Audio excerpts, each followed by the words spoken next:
सिंहासन बत्तीसी एक प्रसिद्ध लोक कथा संग्रह है जिसमें राजा विक्रमादित्य के अद्भुत न्याय, दानवीरता और परोपकार की 32 कहानियां हैं। जब राजा भोज को विक्रमादित्य का सिंहासन मिला तो हर बार जब वह उस पर बैठने का प्रयास करता, एक एक बत्तीसी पुतली जीवित होकर उड़ जाती और राजा भोज को विक्रमादित्य की कोई एक विशेष कथा सुनाती। यहाँ हम उन्हीं 32 कथाओं में से एक लीलावती नामक पुतली की कथा को विस्तार पूर्वक प्रस्तुत कर रहे हैं। लीलावती की कथा। राजा विक्रमादित्य की दानवीरता कथा की शुरुआत जब राजा भोज ने सिंहासन पर बैठने का प्रयास किया तो लीलावती नामक पुतली प्रकट हुई। उसने कहा, ठहरो राजन, तुम उस सिंहासन पर बैठने के योग्य नहीं हो जब तक तुम राजा विक्रमादित्य की तरह दानवीर नहीं बन जाते। सुनो, मैं तुम्हें एक सच्ची घटना सुनाती हूँ। और उसने राजा विक्रम की अद्वितीय दानवीरता की कथा इस प्रकार सुनाई। समय और स्थान। राजा विक्रमादित्य उज्जैनी वर्तमान उज्जैन के प्रतापी सम्राट थे। उनकी कीर्ति दूर दूर तक फैली हुई थी। उनकी दरबार में विद्वान, साधु संत, याचक और कलाकार सदा स्वागत पाते थे। एक बार की बात है, एक दुखी महिला की पुकार। एक दिन एक गरीब महिला दरबार में आई। उसके शरीर पर पुराने फटे हुए कपड़े थे। वह बहुत ही दुखी और व्यथित दिख रही थी। वह राजा के सामने आई और रोते हुए बोली, राजन, मैं एक विधवा स्त्री हूँ। मेरे 3 छोटे बच्चे हैं। घर में अन्न का एक दाना भी नहीं है। कृपा करके मुझे सहायता दें।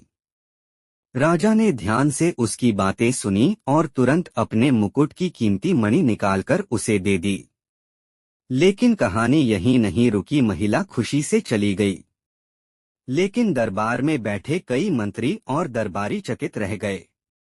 उन्होंने राजा से कहा, महाराज, आपने उस स्त्री को बिना जांचे परखे इतनी कीमती मणि दे दी। क्या यह उचित है? राजा मुस्कुराए और बोले, दान का मूल्य लेने वाले की आवश्यकता से तय होता है, न कि हमारी संपत्ति से। जब भूख से व्याकुल बच्चे माँ की गोद में बिलखते हैं तब हमारे खजाने का क्या मूल्य? एक राजा का धर्म है कि वह दुखियों का सहारा बने। अग्नि परीक्षा। लेकिन भगवान को कुछ और ही मंजूर था। कुछ दिनों बाद वह स्त्री फिर आई, लेकिन इस बार उसकी हालत और भी खराब थी। वह बोली, राजन, मैं जिस मणि को लेकर बाजार गई वहां के एक व्यापारी ने मुझे ठग लिया। अब मेरे पास न धन है न भोजन। क्या आप मेरी एक और मदद करेंगे? सारे दरबारी क्रोधित हो गए। उन्हें लगा यह स्त्री लालची बन गई है। पर राजा विक्रमादित्य ने कुछ और ही किया। उन्होंने अपना कीमती हार उतारकर उसे दे दिया। देवताओं की परीक्षा। जब राजा ने यह किया तभी वहां कुछ तपस्वी वेशधारी लोग आए। उन्होंने राजा से कहा, महाराज, हम तीर्थ यात्रा पर निकले हैं, लेकिन हमारी गठरी और भोजन चोरी हो गया है। हमें थोड़ी मदद चाहिए। राजा ने अपने शरीर से अंगूठी, कंगन और यहाँ तक कि अपनी रेशमी पोशाक भी उन्हें दान में दे दी। अब वह राजा नहीं, एक सामान्य व्यक्ति जैसे दिखने लगे। दरबारी चिंतित हो उठे, लेकिन तभी आकाशवाणी हुई, राजा विक्रम, तुमने न केवल मनुष्यों की बल्कि देवताओं की भी परीक्षा पास की है।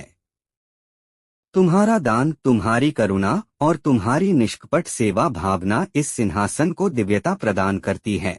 यही कारण है कि यह सिंहासन आज भी जीवंत है। तब पुतली लीलावती ने राजा भोज से कहा, हे भोज, क्या तुम में इतनी करुणा है? क्या तुम ऐसा त्याग कर सकते हो? यदि हाँ, तो ही इस सिंहासन पर बैठने का प्रयास करो। राजा भोज सिर झुकाकर चुप रह गए।